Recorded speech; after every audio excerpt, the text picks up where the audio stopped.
یہ وہ زمانہ بنتا ہے کہ جو اذیت کا زمانہ ہے، تکلیف کا زمانہ ہے۔ تو اللہ کے رسول نے اپنے صحابہ سے، مسلمانوں سے آپ نے یہ فرمایا کہ سورۃ الکہف کی تلاوت کیا کرو۔ کیوں؟ اس لیے کہ جب سورۃ الکہف کی تلاوت مسلمان کریں گے تو انہیں معلوم ہوگا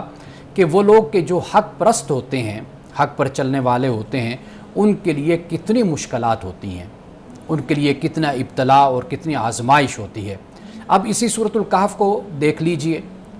اصحاب کہف کا واقعہ بیان کیا گیا۔ ہم آئندہ پروگراموں میں ان تمام واقعات پر تفصیل سے گفتگو کریں گے، لیکن اگر مختصر سا بھی اس کا آپ جائزہ لیں، آپ دیکھیں کہ یہ نوجوان کہ جن کی تعداد قرآن پاک نے مختلف بیان کی ہے، لیکن 7 کا جو عدد ہے اس کو خاص طور پر بیان کیا، تو اگر وہ 7 سلیپرز بھی تھے، یعنی 7 سونے والے افراد بھی تھے، تو آپ دیکھیے کہ کس طرح وہ مشرکانہ ماحول سے نکل کر انہوں نے لوگوں کو توحید کی دعوت دی، توحید کی طرف بلایا، اللہ ایک ہے اس کے بارے میں لوگوں کو بتایا تھا۔ اب یہ مشکل ان کے لیے بن گئی کہ معاشرہ، سماج، بادشاہ، حکمران سب مخالف ہو گئے، انہوں نے غار میں جا کر پناہ لے لی۔ اسی طرح آپ دیکھیے کہ وہ جو باغ والے ہیں، اب وہ دولت اور مال جس کے پاس آ گیا تو اس نے اپنے مال اور دولت پر گھمنڈ کرنا شروع کر دیا اور اپنے دوسرے دوست کو حقیر خیال کیا۔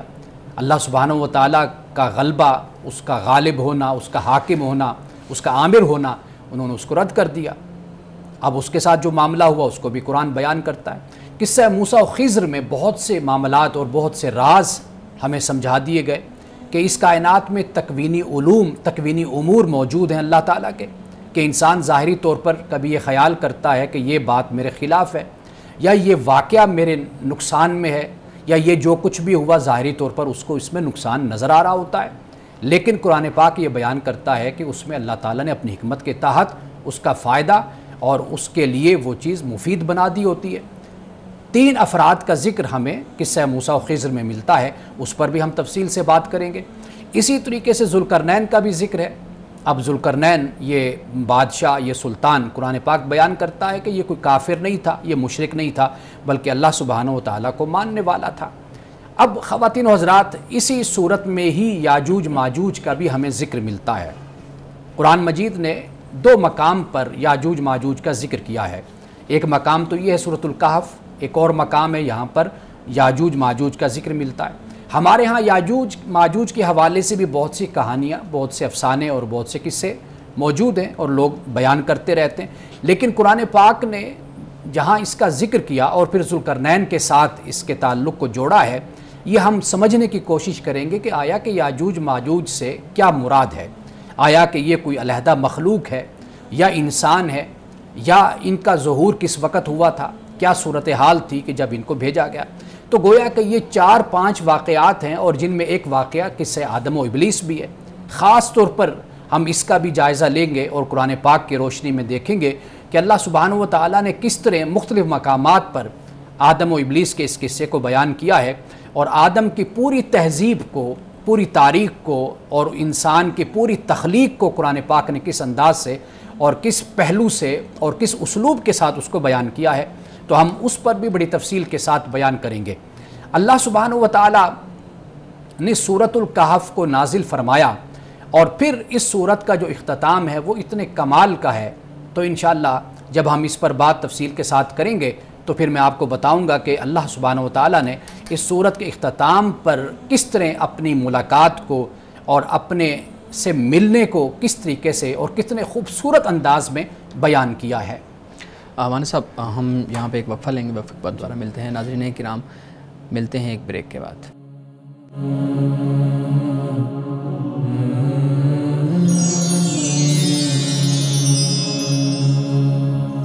Welcome back. امانہ صاحب پلیز اپنی گفتگو کو آغاز کیجیے گا۔ خواتین و حضرات، وقفہ سے پہلے ہم نے اس پہلو کو بیان کیا کہ سورۃ الکہف میں کیا کیا واقعات اور قصے بیان کیے گئے ہیں۔ اب آئیے اس سوال کی طرف کہ آخر رسول اللہ صلی اللہ علیہ وسلم پر جو وحی ہوئی اور ان واقعات کو بیان کیا گیا، تو یہ سوالات کن کی طرف سے تھے کہ آپ نے جواب دیا، یعنی اللہ سبحانہ و تعالیٰ نے آپ پر ان کا جواب وحی فرمایا۔ حضرت عبداللہ ابن عباس رضی اللہ تعالی عنہما یہ روایت کرتے ہیں کہ جب اس عرصے میں کفار اور مشرکین کا تشدد اور ان کی طرف سے سختی بڑھ گئی تو مسلمانوں کی طرف سے جو ریئیکشن اور رد عمل تھا وہ یہ تھا کہ کوئی بھی شخص واپس کفر کی طرف نہیں جا رہا تھا، یعنی سب اسلام پر قائم اور دائم تھے۔ اب انہوں نے یہ سوچا کہ مار پیٹ کے باوجود بھی، تشدد کے باوجود بھی یہ اسلام کو ترک نہیں کرتے، تو کیا راستہ اختیار کیا جائے؟ تو انہوں نے پھر اسلام کو فکری اور علمی شکست دینے کی کوشش کی، اور وہ طریقہ یہ تھا کہ نضر بن حارث اور اس کے علاوہ ایک اور صاحب عقبہ بن ابی معیط ان کا نام آتا ہے، یہ دو افراد اور ان کے ساتھ دیگر افراد ایک پورا ڈیلیگیشن جا کر علماء تورات و انجیل سے ملاقات کرتا ہے۔ جس نے سورۃ یوسف کے حوالے سے بھی اس بات کو ہم نے بیان کیا تھا، تو وہاں پر بھی یہی صورتحال تھی۔ اب یہ ڈیلیگیشن جا کر جب علماء سے ملاقات کرتا ہے کہ بھئی کیا سوال ہم محمد صلی اللہ علیہ وسلم کے آگے رکھیں اور ان سے پوچھیں، تو پھر وہاں پر یہ سوال علماء نے ان کو دیے اور کہا کہ بھئی آپ جا کر یہ 3 سوال پوچھئے۔ ایک سوال تو تھا روح کے حوالے سے، اور ایک سوال اصحاب کہف کا، اور تیسرا سوال تھا ذوالقرنین کے حوالے سے۔ یہ 3 سوالات تھے کہ جو اس وقت کے ان کے علماء نے کفار و مشرکین کو بتائے، اور پھر انہوں نے آ کر رسول اللہ کے سامنے یہ 3 سوال رکھے، اور پھر قرآن پاک میں ان 3 سوالوں کا جو جواب ہے وہ تفصیل کے ساتھ پھر دے دیا گیا۔ اور اس طریقے سے گویا کہ جو ہزیمت اور شکست کفار و مشرکین مسلمانوں کو دینا چاہتے تھے اور اسلام کے حوالے سے مسلمانوں میں شکوک و شبہات پیدا کرنا چاہتے تھے، ان کا جواب اللہ سبحانہ وتعالیٰ نے وحی کی صورت میں اور سورۃ الکہف میں خود اس کو مہیا کر دیا اور دے دیا۔ جی بہت شکریہ مانی صاحب، ہم تعارفی گفتگو کر رہے تھے سورہ کہف کے اوپر، اور آپ نے بتایا کہ کیسے کیسے اس کے اندر جو ہے نا وہ چیزوں کو بیان کیا گیا۔ اچھا 2-4 چیزیں ہیں، ہم جب دیکھتے ہیں کہ قرآن کریم کے اندر کچھ قصص بیان کیے گئے ہیں، انبیاء کے ہیں، پھر اسی طریقے سے کچھ سلاطین کی بھی بات ہے، جیسے ذوالقرنین کا آپ نے ذکر کیا، اسی طریقے سے کچھ اور لوگوں کی جیسے اصحاب کہف ہیں۔ اچھا میں پوچھنا آپ سے یہ چاہتا ہوں کہ ایک تو کلچر تھا عرب کا، کہانی، قصہ اور یہ سننا اور یہ چیزیں ہیں، تو اس کے بارے میں کہا بھی یہ جاتا ہے کہ یہ کلچر ٹھیک نہیں ہے، اس سے انسان جو اصل جو چیز ہوتی ہے، جو کرکس ہوتا ہے کسی چیز کا، اس سے ہٹ جاتا ہے۔ تو ہونا تو یہ چاہیے تھا کہ قرآن اس چیز کی مذمت کرتا کہ یہ قصے، کہانیاں اور یہ چیزیں جو ہے نا، یہ تم لغو چیزوں کی طرف جا رہے ہو، اپنا وقت ضائع کر رہے ہو، لیکن قرآن نے اس کی کنٹینیوٹی کے اوپر جو ہے نا وہ فوکس کیا کہ مزید قصوں کو بیان کیا۔ ایک تو آپ اس پہ وہ فوکس کیجئے گا، دوسرا میں یہ پوچھنا چاہ رہا تھا کہ کیا تمام قصے جو قرآن کے اندر بیان کیے گئے ہیں وہ سب کے سب مشرکین، نصارہ، یہود کے پوچھنے پہ بیان کیے گئے ہیں، یا خود بھی اللہ رب العزت نے کچھ قصوں کو بیان کیا؟ پہلا جو آپ کا سوال ہے بہت اہم سوال ہے۔ دیکھیے افادیت یہ بنیادی بات ہے ایک چیز کی، کسی بھی چیز کی افادیت کیا ہے اس کی۔ اب یہ بڑا موقع تھا کہ ایک تو ہے کہ کلی طور پر انکار کر دیا جائے، یعنی نہیں بیان نہیں کرنا۔ ٹھیک۔ اس سے زیادہ اثر جو پینیٹریشن ہوتی ہے، انفلوئنس ہوتا ہے، وہ یہ ہوتا ہے کہ آپ جائز طریقے سے اور حق طریقے سے، قرآن پاک نے اس کے لیے حق کا لفظ استعمال کیا، اپنا اصحاب کہف کے اس واقعے کے آغاز میں ہی کہہ دیا، بالکل صحیح، کہ رسول اللہ صلی اللہ علیہ وسلم سے کہ بھئی ہم نحن نقص علیک نبأہم بالحق، بالکل، یعنی حق سے مراد یہاں پر یہ کہ پوری اور صحیح بات بیان اور بغیر کسی سپیکولیشن کے، اندازوں کے، اور بغیر کسی جسے کہتے ہیں کہ اٹکل پچو کے ہم اس کو آپ کے سامنے رکھ رہے ہیں۔ تو گویا کہ اگر ایک یہ طریقہ اختیار کیا جائے کہ چیز کو بالکل رد کر دیا جائے، ایک طریقہ یہ ہوتا ہے کہ جو جائز طریقہ ہے اور اس میں اصلاح کر دی جاتی ہے، اس کی تہذیب کر دی جاتی ہے، اس کو بہتر بنا کر بتا دیا جاتا ہے۔ تو قرآن پاک نے یہ اسلوب اس لیے اختیار کیا۔ دیکھیے اب اصحاب کہف کا واقعہ بیان کر دیا، بالکل صحیح، قصہ موسیٰ و خضر کو بھی بیان کیا، قصہ ذوالقرنین کو بھی بیان کیا، لیکن آپ یہ دیکھیے کہ وہ باتیں بیان کی ہیں کہ جو بالکل درست ہیں، صحیح ہیں، اور جسے کہتے ہیں بہت ہی مختصر انداز میں اور بڑے جامع معنی انداز میں اس کو بیان کر دیا۔ اس میں اصلاح کا ایک پہلو یہ بھی نکل آتا ہے کہ یہ جو قرآن مجید سے پہلے یا بعد میں جو قصے کہانیاں بنا دی گئیں اور اصحاب کہف کے حوالے سے بیان کر دی گئی۔ قرآن پاک نے ان کو بھی بہت ہی خوبصورت طریقے سے رد بھی کر دیا اور یہ بھی بتا دیا کہ بھئی اصل بات کیا ہے۔ اور پھر یہ دیکھیے کہ قرآن پاک نے جس انداز سے بیان کیا، قرآن نے یہ بھی بتا دیا کہ بھئی اصل ضرورت کس چیز کی ہے، وہ کیا ہے؟ وہ ہے توحید ہے، اللہ کے وجود کا اقرار ہے، نبوت ہے، اور خاص طور پر آخرت کو بڑا فوکس کیا، آخرت کو بیان کیا۔ اور اسی میں ہی ان کے جو اعتراضات تھے کفار و مشرکین کے، دوسرے لوگوں کے، ان کا بھی جواب بڑے آسان طریقے سے ان میں دے دیا۔ تو گویا کہ ایک چیز کو آپ ٹوٹلی رد کر دیتے ہیں نا، اس سے پھر تبلیغ اور دعوت اور اصلاح کا معاملہ نہیں ہوتا۔ طریقہ یہی ہوتا ہے کہ آپ اپنی جگہ پر ایک سٹینس جو آپ کا موقف ہے اس پہ کھڑے رہیں، اور کھڑے ہو کر پھر اس میں اصلاح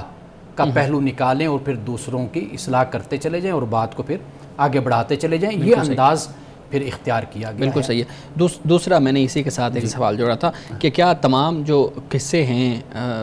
وہ لوگوں کے پوچھنے پہ ہی بتائے گئے ہیں یا قرآن نے خود بھی ان کو بیان کیا ہے؟ قرآن مجید نے خود بھی اس کو بیان کیا ہے، یعنی کہ جو سوالات ہوئے ان کو سوالات کی صورت میں اس کا جواب دیا گیا، اس کو ایڈریس کیا گیا۔ اور بہت سے واقعات دیکھیے، میں ایک اور اہم بات آپ کو بتا دوں کہ قرآن مجید کبھی بھی لغو سوالوں کو ایڈریس نہیں کرتا، یعنی وہ سوال کے جو اعتراض کی شکل میں ہیں،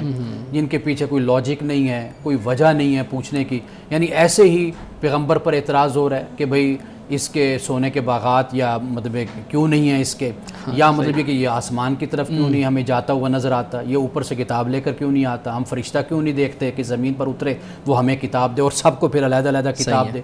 تو وہاں پر اللہ تعالیٰ نے صرف اتنی سی بات کی کہ اے نبی صلی اللہ علیہ وسلم آپ ان کو کہہ دیجئے کہ میں صرف بشر رسول ہوں، انسان رسول ہوں، بس اتنا تعارف۔ یعنی اتنے بڑے سوال کا سورۃ بنی اسرائیل میں اگر آپ دیکھیں، اتنے بڑے سوال کا صرف 4-5 الفاظ میں جواب دے دیا گیا کہ آپ ان کو یہ کہہ دیجئے کہ میں تو صرف اور صرف انسان ہوں اور اللہ نے مجھے رسول بنا کر بھیجا، بس اتنا جواب دیا گیا۔ تو لہٰذا سوال بھی جو کوئی جس میں کوئی امکان ہو اصلاح کا، تبلیغ کا، تو قرآن اسی سوال کو ایڈریس کرتا ہے۔ بالکل صحیح ہے، بہت خوبصورت۔ اچھا ایک اور سوال اسی سے ریلیٹڈ، قرآن کریم قصوں کی کتاب نہیں ہے، ٹھیک ہے، اس کے اندر قصے بھی بیان کیے گئے ہیں، باقی چیزیں بھی بیان کی گئی ہیں، احکامات بھی ہیں، قوانین بھی ہیں، ساری چیزیں ہیں، لیکن جب ہم اپنی لٹریچر کو دیکھتے ہیں تو پھر انسان کنفیوز ہو جاتا ہے۔ آپ کو قصص القرآن کے اوپر کتابیں ملیں گی، آپ کو تفاسیر کے اندر ایک قصے کا جو آپ کہہ لیں کہ اس رہنمائی کے لیے جو چیز بیان کی گئی ہو تو اس کی جگہ پہ پوری کہانی ملے گی آپ کو۔ سورہ یوسف میں دیکھ لیں، ذوالقرنین کا قصہ دیکھ لیں، قصہ اتنا قرآن نے بیان کیا لیکن اس کے اوپر 6 صفحوں کی 10 صفحوں کی کہانی ہے۔ تو اس سے تو پھر یہ میسیج آتا ہے کہ واقعی قرآن کسی طرح جو ہے نا وہ قصوں کی کتاب ہے، کیونکہ لٹریچر تو سارا ہمارے ہاں جو لکھا گیا وہ اس چیز کو سپورٹ کر رہا ہے، اور اسی طریقے سے تاریخ کی کتاب ہے۔ دیکھیے بات اصل یہ ہے کہ قرآن مجید جتنی تعلیم انسان کو دیتا ہے اس کا مقصد ہدایت ہے، انسان کی رہنمائی ہے۔ باقی یہ ہوتا ہے کہ لوگوں کا اپنا ذوق بھی ہوتا ہے، لوگوں کا اپنا اپنا شعبہ بھی ہوتا ہے، اپنا اپنا ایک مزاج ہوتا ہے۔ مثال کے طور پر جب آثار قدیمہ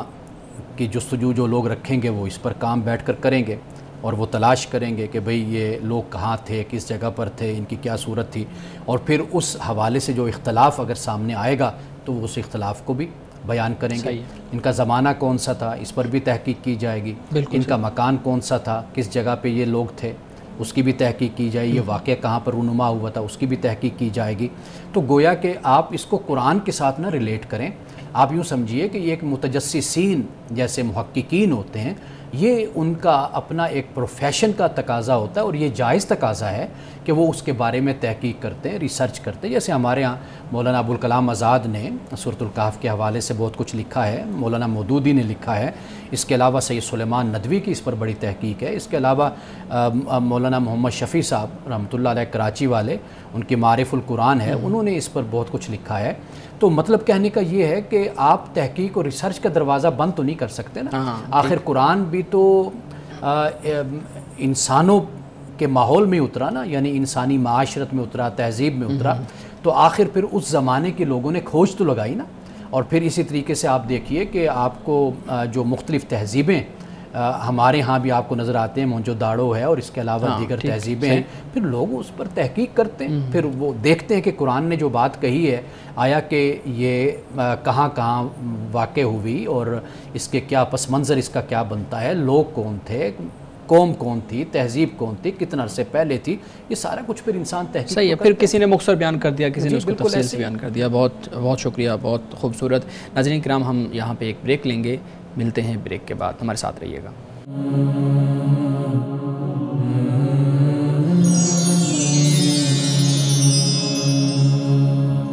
ویلکم بیک ناظرین، سوالات کا سلسلہ جاری ہے۔ امان صاحب، آخری سوال سورہ کہف سے متعلق اور آپ کی گفتگو سے متعلق آپ کے سامنے رکھوں گا۔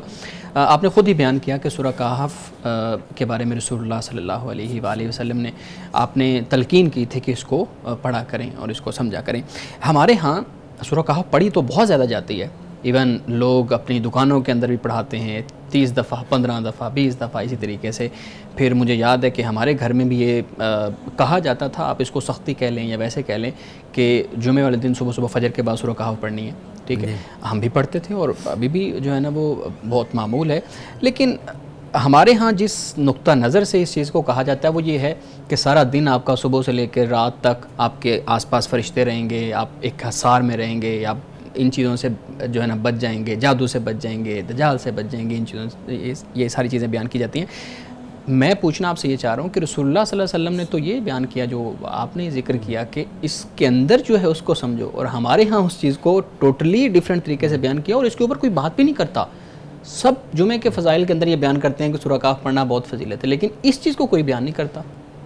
اچھا، پہلی بات تو یہ ہے کہ میں یہ گزارش کروں گا اپنے ناظرین سے بھی، دیکھنے والوں سے، کہ یہ جتنی بھی روایات آپ کو ملتی ہیں آپ علیہ السلام سے منسوب، ان کو بہت اچھے طریقے سے جانچ پڑتال کے ساتھ اور بہت ہی احتیاط کے ساتھ ان کو لینا چاہیے، یعنی بہت پرکھ کے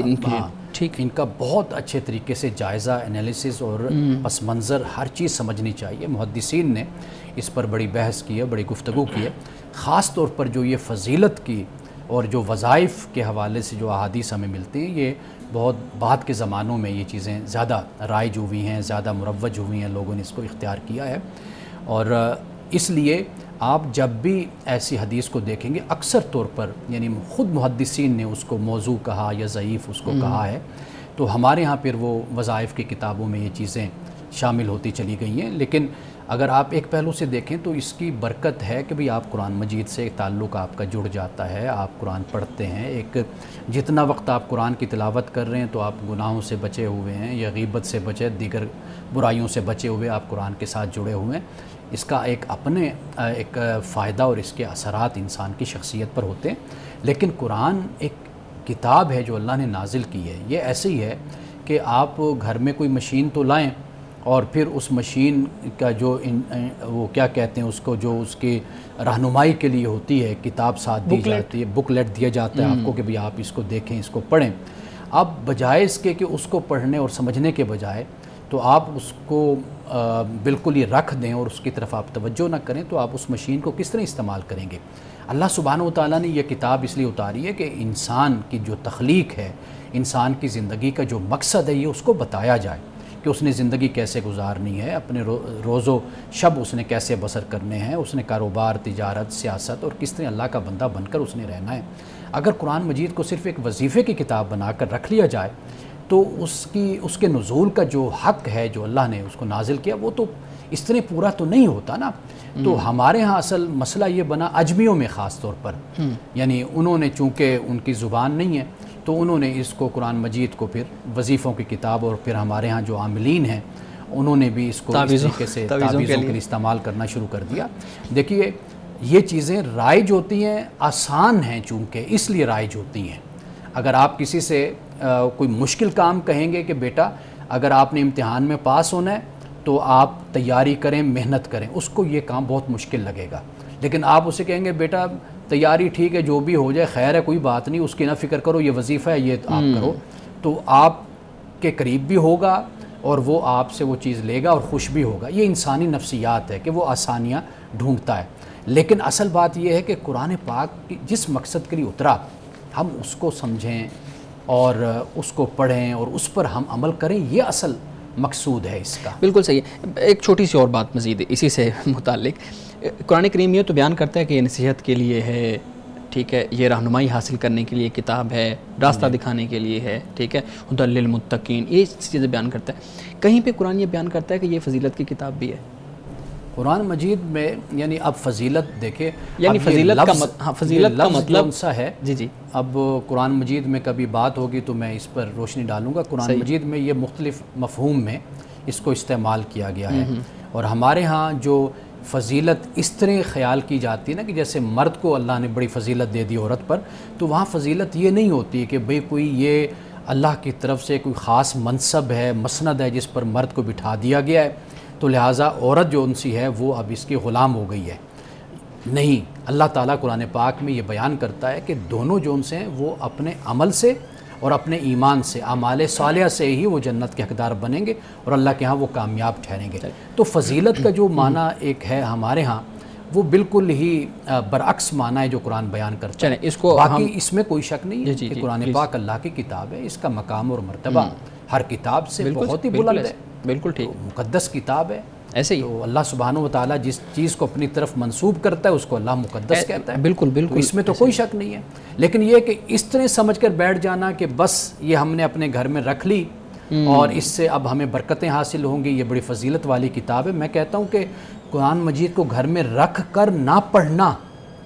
یہ زیادہ پوچھ گچھ کا اور زیادہ جواب دہی کی وجہ بن جائے گا کہ آپ کے پاس کتاب تھی, سب کچھ تھا, پھر آپ نے اس کو کیوں نہ پڑھا, یعنی ایکسیس بھی تھی, آپ کے پاس عقل بھی تھی, سمجھ بھی تھی, علم بھی تھا, پھر اس کے باوجود یہ چیزیں نہ کی. بہت خوبصورتی سے آپ نے ان سوالات کے جوابات دیے. بلال صاحب آپ کے پاس بھی کچھ سوالات ہوں گے, امانہ صاحب کے سامنے رکھیے گا. Thank you so much for your time. Sir میں پوچھنا یہ چاہتا ہوں کہ ہماری سوسائٹی میں عورت کو ناقص العقل کہا جاتا ہے. سوال یہ ہے کہ کیا عورت واقعی ناقص العقل ہے, اور اگر ناقص العقل ہے تو یہ ناقص العقل بیسیکلی کیا لفظ ہے, اس کی کیا تشریح ہوگی؟ اصل میں یہ ناقصات العقل حدیث میں آتا ہے, لفظ آتے ہیں. اصل میں عقل جو ہے نا اس سے مراد ذمہ داری ہے. جی, اگر آپ کسی شخص کو مکلف کہتے ہیں کہ وہ نماز کا مکلف ہے مثال کے طور پر, آپ کیا اس میں شرائط بیان کرتے ہیں؟ آپ کہیں گے کہ یہ اسلام یعنی پہلی نمبر پہ ہوگی کہ مسلمان ہے, دوسرے نمبر پہ بات ہوگی کہ بھئی یہ بالغ ہو گیا, جب بالغ ہو گیا تو لہٰذا آپ اس پر یہ فرض ہوگی. تیسری بات جو بیان کی جائے گی وہ یہی ہے کہ عقل یعنی جب آپ اس کو ایک میسیج دے رہے ہیں تو وہ اس کو سمجھ رہا ہے کہ اس میسیج سے مراد کیا ہے. وہ شخص کے جو جسے ہم کہتے ہیں کہ اب نارمل ہے, پاگل ہے, مجنون ہے, واضح بات ہے کہ اس پر نماز فرض نہیں ہوگی. جی, ٹھیک ہے نا. تو عقل سے مراد کیا ہے؟ ذمہ داری ہے. یعنی آپ جب عقل رکھیں گے تو آپ پر ذمہ داری ہو جائے گی. تو عورت کو جب ناقصات العقل کہا گیا, در حقیقت یہ بیان کیا گیا کہ عورتوں کی جو ذمہ داریاں ہیں وہ اللہ نے کم کر دی ہیں. یعنی وہ کم کیا ہیں کہ جیسے مثال کے طور پر نماز کا معاملہ ہے, مسلمان پر, مرد پر تو فرض ہو گئی, ہر صورت میں فرض ہے. ہاں وہ علیحدہ بات ہے, بیماری کی صورت میں وہ ایکسیپشنل کیسز, لیکن عورت ہر مہینے ہفتہ 10 دن اس کی نمازوں کی معافی ہو گئی تو ناقصات العقل ہو گئی, یعنی ذمہ داریاں کم ہو گئی. اسی طریقے سے گھر کا جو یونٹ ہے اس کا ذمہ دار اللہ تعالیٰ نے مرد کو بنایا. اب وہ سربراہ ہے خدا کے ہاں, اس کا جواب دہ ہے, اس کی ذمہ داری ہے کہ وہ کفالت کرے. کلکم راع و کلکم مسئول عن رعیتہ. تو ہر مرد جو ان سے ہے وہ ہر شخص راعی ہے اپنی جگہ پر. عورت پر ذمہ داری بیوی پر آتی ہے بچوں کے معاملے میں, مرد کی ذمہ داری آتی ہے پورے گھر کے نظام کو وہ سنبھالتا ہے. آپ اس کو سربراہ کہہ لیجئے, آپ اس کو قوام کہہ لیجئے, قرآن پاک نے قوام کہا, تو یہ مرد پر ذمہ داری آ گئی. تو عورت کی ہر حوالے سے اگر ہم دیکھیں تو دین کے نقطہ نظر سے وہ ذمہ داریاں اس کی کم ہو گئیں. تو اس بنیاد پر کہا گیا ناقصات العقل. باقی ایسا معاملہ نہیں ہے کہ عقل کہیں پر کسی صنف کو اللہ نے کم دی ہے, کسی کو زیادہ دی ہے. کئی دفعہ تو مردوں میں بھی عقل کم نظر آتی ہے. عام طور پہ ہماری سوسائٹی میں وہ جس کو عقل کہا جاتا ہے, لوگ یہ سمجھتے ہیں کہ شاید ہم ان کو کسی بڑے عہدے پر فائز نہیں کر سکتے کیونکہ ڈیسیجن میکنگ کی جو کیپیبلٹی ہے, کیپیسٹی ہے, وہ خواتین میں کم ہے کیونکہ وہ ناقصات العقل میں سے ہیں. کوئی وزیر اعظم, وزیر اعلیٰ کا عہدہ نہیں لے سکتی. دوسری چیز میں یہ کہنا چاہتا ہوں کہ آپ نے جو جواب دیا لائک منتھلی ان کو مینسز کے ڈیز میں نمازوں کی پابندی نہیں ہے, پھر گھریلو ذمہ داریاں جو معاش کی ہیں وہ مرد پر ہیں، تو آپ یہ بھی دیکھیں کہ ان ایام میں وہ تکالیف بھی برداشت کر رہی ہوتی ہیں اگر نماز کی ان کو چھوٹ ہے، اور پھر اگر مرد پر معاش کی ذمہ داریاں ہیں تو خواتین پر جو چھوٹے بچوں کو وہ پالتی ہیں اور پورا پورا دن ان کا، پوری رات ان کو بعض اوقات جاگنا پڑتا ہے، تو یہ بھی تو ان پر ذمہ داریاں عائد ہیں۔ دیکھیے اس حوالے سے اگر مرد اس کی وسعت رکھتا ہے، استطاعت رکھتا ہے، تو اسے یہ کہا جاتا ہے کہ بھئی وہ اپنی بیگم کے لیے گھر کی ذمہ داریوں میں کسی کو شامل کرے کہ وہ اس کا ہاتھ بٹائے یا معاملات کو دیکھنے کے لیے اس کے ساتھ شامل ہو جائیں۔ یہ صورت بھی موجود ہے۔ باقی جہاں تک ماں ہونے کے ناطے معاملہ ہے، اب آپ دیکھیے آپ نے میری اسی بات کی تصدیق کر دی یہ بات کہہ کر کہ جب وہ ماں ہے تو ماں ہونے کے ناطے وہ بچے کو پالے گی، پوسے گی، دودھ پلائے گی، دیگر معاملات کرے گی، تو اس کو اللہ تعالیٰ نے اس حوالے سے بھی سہولت دے دی۔ روزوں میں آپ دیکھ لیجئے وہاں پر اس کو سہولت مل گئی۔ ایسا نہیں ہے کہ بھئی وہ بوجھ نہیں سنبھال سکتی، ذمہ داری نہیں لے سکتی، پھر اس پر زیادہ ذمہ داریاں ڈال دی گئی، تو اس کو ہر قدم پر اسلام نے کمپنسیشن بھی دی ہے کہ اگر وہ کسی اس طرح مصروف ہے یا فطری کوئی ذمہ داری اس پر اس طرح کی آتی ہے تو اس کے لیے وہ بھی راستہ ہے۔ اچھا ایک اور بات بڑی اہم ہے آپ دونوں نوجوانوں کے لیے، اور اس نقطے پر ہم لوگ توجہ نہیں کرتے، وہ یہ ہے کہ جو ذمہ داری ہے، اگر کسی کو کوئی عہدہ دیا جاتا ہے ہم پروٹوکول کو دیکھتے ہیں، ہم یہ دیکھتے ہیں کہ یہ مرد ہے، اس کو سربراہ بنا دیا گیا یا اس کو قوام بنا دیا گیا، لیکن جو جواب دہی کا ایک تصور ہے اس پر نظر نہیں کی جاتی، اسے ہم بھول جاتے ہیں۔ ہم یہ دیکھتے ہیں کہ مثلا پرائم منسٹر ہے جا رہا ہے، پروٹوکول ہے جی، یہ کچھ ہے وہ کچھ ہے، ہم یہ خیال کرتے ہیں یہ تو بڑے مزے میں ہے، یہ فلاں افسر ہے، فلاں عہدے پر ہے، بالکل یہ نہیں ہم دیکھتے کہ جو اسلام کا تصور ہے، جو ہم ابتدائی دور میں دیکھتے ہیں خلفائے راشدین کے دور میں، کہ وہ تو کہتے تھے کہ یہ اقتدار کانٹوں کی سیج ہے، بالکل وہ کہتے تھے بھئی ہم تو بننا نہیں چاہتے، آپ لوگوں نے ہمیں منتخب کیا اور اس جگہ پر آپ نے ہمیں کھڑا کیا ہے۔ تو میرا خیال ہے کہ ہمیں اس سوچ کو بھی اجاگر کرنا چاہیے، لوگوں میں شعور پیدا کرنا چاہیے کہ دیکھو یہ جو عہدہ اور یہ منصب ہوتا ہے یہ انجوائے کرنے کے لیے نہیں ہوتا، بالکل اس سے بہت سی ذمہ داریاں، اور مسلمان خاص طور پر کہ جب ہم آخرت کا تصور بھی رکھتے ہیں، اس پر ایمان بھی رکھتے ہیں، تو پھر خدا کو بھی تو جواب دینا ہے نا۔ تو خلفائے راشدین کس بات سے ڈرتے تھے؟ خدا کی بارگاہ میں جواب دہی سے ڈرتے تھے نا۔ تو اصل مسئلہ یہ ہے کہ ہم ایک چیز پر تو نظر رکھتے ہیں جسے ہم رائٹ کہتے ہیں، لیکن وہ جو رسپانسبلٹی کے ساتھ معاملات ہیں ہم اس کو شاید بھول جاتے ہیں۔ ہم یہاں پہ ایک بریک لیں گے، اس کے بعد پھر مزید اسی چیز کے اوپر ہی کچھ سوالات ہیں۔ ناظرین کرام ہمارے ساتھ رہیے گا، ملتے ہیں ایک بریک کے بعد۔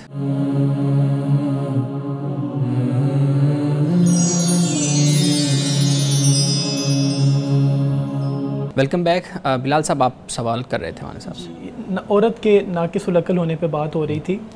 خلفائے راشدین کے دور میں دیکھیں تو ہمیں خواتین کی بہت کم تعداد ملتی ہے کہ وہ بڑے بڑے عہدوں پر رہیں، ان پر ذمہ داریاں اس طرح کی پولیٹیکل ذمہ داریاں سوسائٹی میں ڈالی جائیں۔ آج کے دور میں خواتین بڑے بڑے عہدوں پر فائز ہیں، ہماری کرنٹ سی ایم خاتون ہیں۔ آپ اس بارے میں بتائیں کہ خواتین پر بڑے عہدے یا بڑی ذمہ داریاں ڈالنا کیا وہ ناقص العقل اور اس میں کوئی یعنی اختلاف نہیں ہوگا؟ میں یہ بھی کہوں گا کہ یہ بھی ہم لوگوں کو کم علمی ہے کہ صحابہ کے زمانے میں عورتوں کے پاس کوئی ذمہ داری نہیں تھی، عورتیں بہت سی ذمہ داریوں پر فائز تھیں اور وہ ذمہ داری ادا کر رہی تھیں۔ آپ یہ دیکھیے کہ رسول اللہ صلی اللہ علیہ وسلم کے زمانے سے ہی صحابیات کو آپ دیکھ لیں کہ وہ تاریخ کی ماہرہ تھیں، مہارت رکھتی تھیں، انصاب علم الانصاب میں ان کو بڑی مہارت تھی، حدیث میں بڑی مہارت تھی، قرآن میں بڑی مہارت تھی، عربی زبان میں بڑی مہارت تھی۔ آپ کو معلوم ہے کہ حج کے موقع پر سب سے بڑا خیمہ حضرت عائشہ صدیقہ کا ہوتا تھا، کسی صحابی کا نہیں، کسی مرد کا نہیں ہوتا تھا، سب سے بڑا خیمہ ان کا ہوتا تھا، اور لوگ جمع غفیر ہوتا تھا ان سے دین سیکھنے کے لیے، سوالات کرنے کے لیے ان کے پاس لوگ آتے تھے۔ اس لیے یہ جو تصور ہے ہمارے ہاں یہ درست تصور نہیں ہے کہ اس وقت عورتیں عہدوں پر فائز نہیں تھیں۔ لیکن جہاں میں اس میں تھوڑا سا ایڈ کروں گا، تھوڑا سا آپ نے بات کی، آپ نے صرف تعلیمی اس معاملات کے اندر بات کی ہے نا ابھی کہ حضرت شفا بنت عبداللہ کے بارے میں ڈاکٹر حمید اللہ صاحب نے لکھا ہے کہ وہ آپ ان کو کہہ سکتے ہیں کہ آج کے دور میں اگر کوئی عہدہ دینا چاہیں وہ پرائس کنٹرول کمیٹی کی چیئرمین تھیں۔